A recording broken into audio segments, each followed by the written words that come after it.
Donc on voit dans nos discussions, on a beaucoup à apprendre en fait du fonctionnement du premier degré. Alors je parle du second degré. Et ce qui m'intéresse, c'est de poser la question à Stéphanie Martinelli, donc qui est donc professeure des écoles, donc qui enseigne aussi en CM1, CM2 depuis 10 ans, donc à Boé. Et donc vous êtes aussi également directrice d'école, donc de 2 classes. Et vous utilisez quotidiennement le numérique à travers diverses activités de classe et de projets, notamment en lien avec le Collège d'Anglas, dont on parlait tout à l'heure.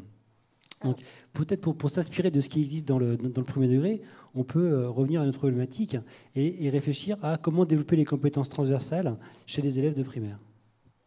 Alors, bonjour à tous. Merci de m'avoir invité à la table ronde et au Printemps du numérique.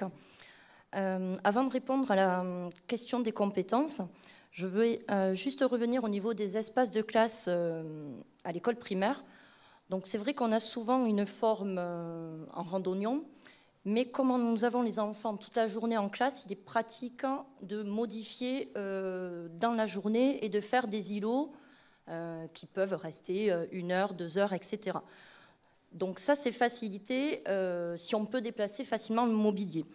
Mais réorganiser l'espace d'une classe de manière flexible, c'est plus difficile au niveau des responsabilités. On ne peut pas les faire enregistrer les élèves dans le couloir, etc.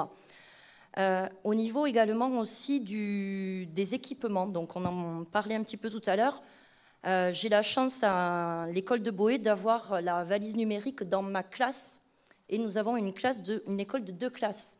Donc c'est vrai que si à un moment donné j'ai besoin des tablettes, je peux ouvrir la valise, les prendre, je les ai, je n'ai pas de question de me dire est-ce que mon collègue en a besoin. Voilà, il y a cette organisation qui est facilitée dans ma classe. Pour revenir à la question des compétences transversales, donc moi je reviens un petit peu sur les compétences que Xavier parlait. Chaque fois que j'utilise un scénario pédagogique pour mettre en place des compétences et qu'on utilise le numérique, donc j'ai les enfants qui sont beaucoup plus motivés, j'ai un engagement fort pour réaliser la tâche, j'ai une collaboration entre eux, ils se montrent comment il faut faire, également de l'autonomie si je laisse les tablettes en libre service au niveau de la classe pour faire de la programmation, etc. Je développe beaucoup de compétences transversales. Voilà, donc tout ça c'est facilité et du coup ce numérique permet d'accéder à ces compétences transversales. Voilà, donc le climat de classe est quand même beaucoup plus dynamique, hein, voilà.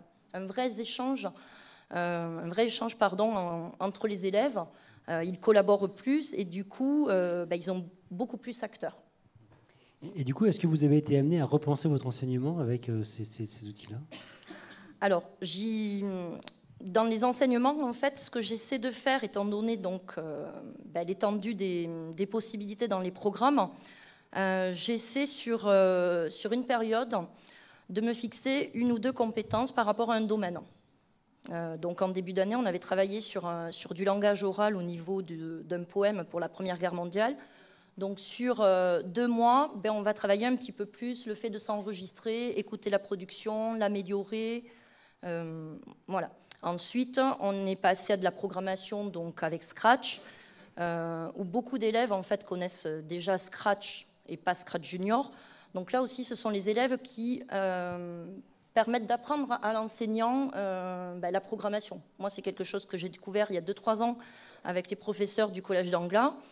Et du coup, le fait de participer à des activités lors de la liaison collège, de collaborer, du coup, on a mis en place des activités au sein de ma classe. Mais j'essaye sur chaque période, un petit peu entre vacances, de varier les activités avec les tablettes, pour pas que ça devienne des activités trop lourdes au quotidien. Voilà.